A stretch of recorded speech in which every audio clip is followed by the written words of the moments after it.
demand in terms of energy dissipation or energy exertion. It's like you're just talking to someone the next 35 minutes, you are there in the destination where you wanted to be. So it was so wonderful time, although that came with financial cost anyway. We bless the name of the Lord for everything. The Lord is so gracious today to us and to everyone here.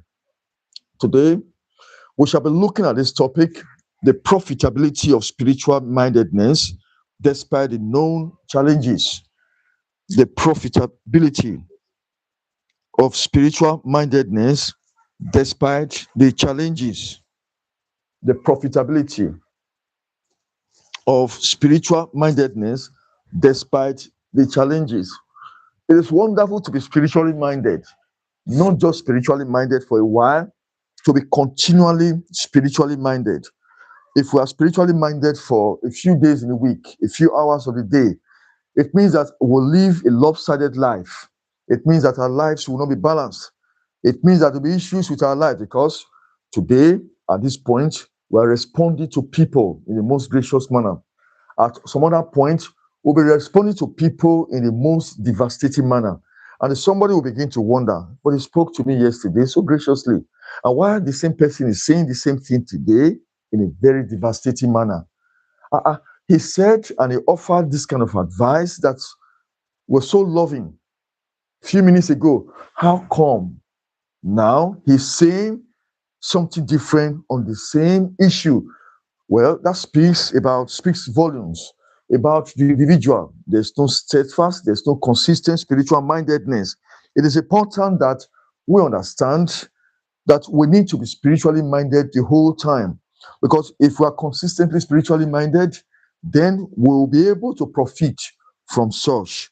We shall be looking at the profitability of spiritual mindedness despite the known challenges, despite the fact that I'm spiritually minded. Man born of a woman is full of troubles. Anybody, any boy, any girl, varying problems, varying challenges, numerous issues coming in, beeping here and there from the northwest and south. Man born, woman born, boy or girl born of a woman is full of troubles. But despite the tumultuous attitude, the tumultuous presentation of human issues, problems coming here and there, issues, challenges, God still expects us to be spiritually minded and that consistently because there's profit, there's the profitability in spiritual mindedness. We shall be looking at this sermon today. We shall be looking at being spiritually minded despite social challenges. The definition of true spirituality in the face of multiple challenges. Define all odds against unjustifiable claims of the social elite, dealing with false claims in the eye of spiritual mindedness.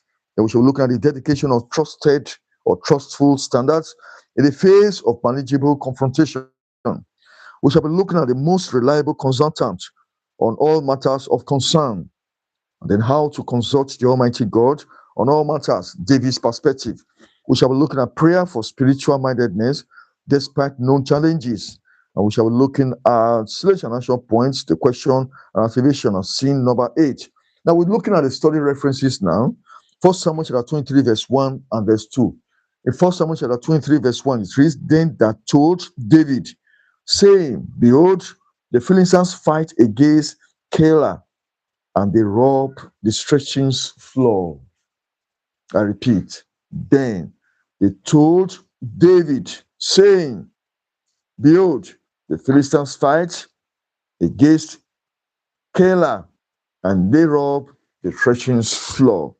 In 1 Samuel chapter 23, verse 2, therefore David inquired of the Lord, saying, Shall I go and smite these Philistines? It was a question.